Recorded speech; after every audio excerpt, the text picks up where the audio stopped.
Guys, आज मैं आप लोगों के लिए आप लोग की हिंदी कविता चलना हमारा काम है की व्याख्या लेकर आई हूँ। सबसे पहली व्याख्या होगी गति प्रबल पैरों से लेकर चलना हमारा काम है तक।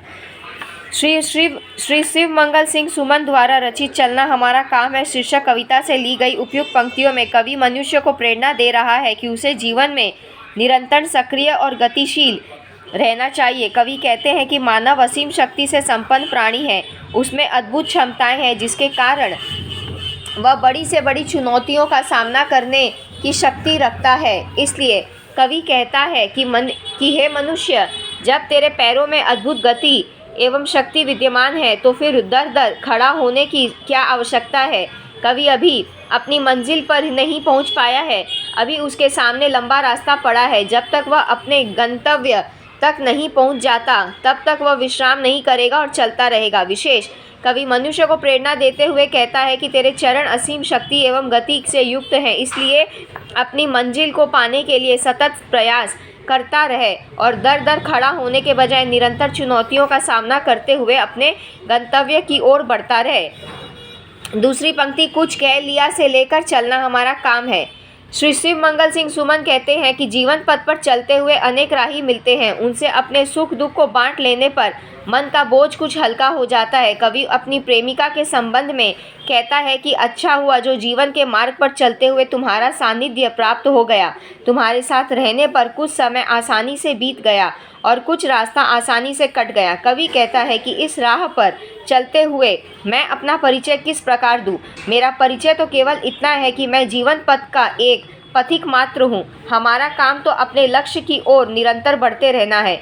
विशेष कवि मनुष्य को प्रेरणा देता है कि जीवन पथ पर बढ़ते हुए उसे अनेक साथी मिलते हैं, पर उसका कर्तव्य है कि वह निरंतर इस पथ पर अग्रसर रहे। दूसरी पंक्ति जीवन अपूर्ण लिए से लेकर चलना हमारा काम है तक। सुमन जी कहते हैं कि मानव जीवन अपूर्ण है, इसमें कभी असफलता तो कभी सफलता मिलती है, कभी सुख तथा कभी दुख झेलना पड़ता है, कभी आशा तो कभी निराशा मिलती है। मनुष्य का कर्तव्य है कि इससे न घबराएं और साहस एवं धैर्य न छोड़े। भाव यह है कि असफलता, निराशा और दुखों का सामना होने पर हिम्मत न छोड़े, क्योंकि यह स्थिति सदा नहीं रहती। दुख के बाद सुख, निराशा के बाद आशा और असफलता के बाद सफलता अवश्य मिलती है। अतः मनुष्य के जीवन की गति कभी रुकनी नहीं चाहिए, क्योंकि गति ही जीवन है। अतः हमें अपने लक्ष्य की ओर निरंतर गतिशील बने रहना चाहिए। विशेष मनुष्य को चाहिए कि दुख सुख, सफलता असफलता आदि उसकी गति को न रोक पाएं तथा वह निरंतर जीवन पथ पर गतिशील बना रहे, क्योंकि जीवन में कोई स्थिति सदा के लिए नहीं रहती। दूसरी पंक्ति इस विशद विश्व प्रवास से लेकर चलना हमारा काम है। कवि कहता है कि यह संसार बहुत बड़ा है, इस संसार में कोई भी ऐसा नहीं है जो सुख दुख, आशा निराशा तथा सफलता असफलता से प्रभावित न हुआ हो। भाव यह है कि संसार में सभी को कभी न कभी सुख दुख सहन करने पड़ते हैं। कभी किसी के जीवन में दुख, निराशा और असफलता सदा के लिए नहीं रहते और साथ ही सदा के लिए सुख भी किसी को प्राप्त नहीं होते। इन दोनों का क्रम समान रूप से चलता रहता है। कवि अपने आप को सांत्वना देता हुआ कहता है कि वह क्यों व्यर्थ में ही स्वयं को अभागा कहता फिरे।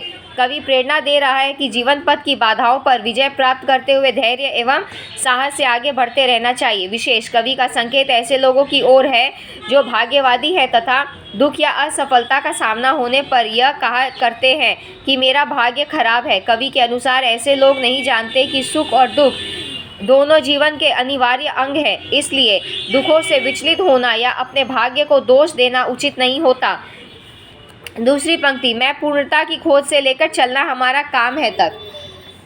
कवि कहता है कि वह पूर्णता की खोज में दर भटकता रहा, परंतु वह जिस ओर भी कदम बढ़ाता उसी ओर कोई ना कोई रुकावट आकर खड़ी हो जाती थी। उन रुकावटों के कारण वह पूर्णता प्राप्त न कर सका, परंतु वह निराश नहीं हुआ।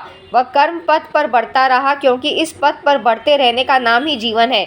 विशेष कवि का आशय है कि मानव जीवन सुख दुख, आशा निराशा, सफलता असफलता आदि से भरा है, फिर भी कुछ लोग पूर्णता की खोज में दर भटकते हैं। व्यक्ति का कर्तव्य है कि उसे दुख, निराशा और असफलता से निराश होकर बैठे नहीं रहना चाहिए। बल्कि निरंतर गतिशील बने रहना चाहिए तथा दुखों की चिंता नहीं करनी चाहिए, क्योंकि मानव का यही कर्तव्य है कि वह बाधाओं एवं दुखों को सहन करता हुआ जीवन पथ पर अबाध गति से बढ़ता रहे। लास्ट की जो पंक्ति है वो है, कुछ साथ में चलते रहे से लेकर चलना हमारा काम है। कवि कहते हैं कि जीवन पथ पर बढ़ते हुए उसे अनेक साथी मिले। उसे कुछ ऐसे साथी मिले जिन्होंने बीच में ही उसका साथ छोड़ दिया, तो कुछ निराश होकर लौट गए, परंतु ऐसा होने पर भी उसके जीवन की गति नहीं रुकी। वह अनवरत रूप से जीवन पथ पर अग्रसर होता रहा। कवि कहता है कि जिन साथियों ने उसका साथ बीच में ही छोड़ दिया या वे बीच में ही गिर गए, उसे निराश होने की आवश्यकता नहीं है, क्योंकि जीवन में सफलता केवल उसी व्यक्ति को मिलती है जो इस प्रकार के संकटों तथा दुखों में भी दृढ़ता से खड़ा रहे, आगे बढ़ता रहे और इन संकटों से निराश न हो। विशेष कवि का आशय है कि जीवन में साथी आते जाते रहते हैं, उनमें से कुछ ऐसे हैं जो बीच में साथ छोड़ देते हैं तो कुछ बीच में ही समाप्त हो जाते हैं, परंतु जीवन में सफलता केवल उन्हें ही प्राप्त होती है जो बीच में साथ छोड़ देने वाले साथियों की परवाह किए बिना अपने लक्ष्य की ओर निरंतर बढ़ते जाते हैं।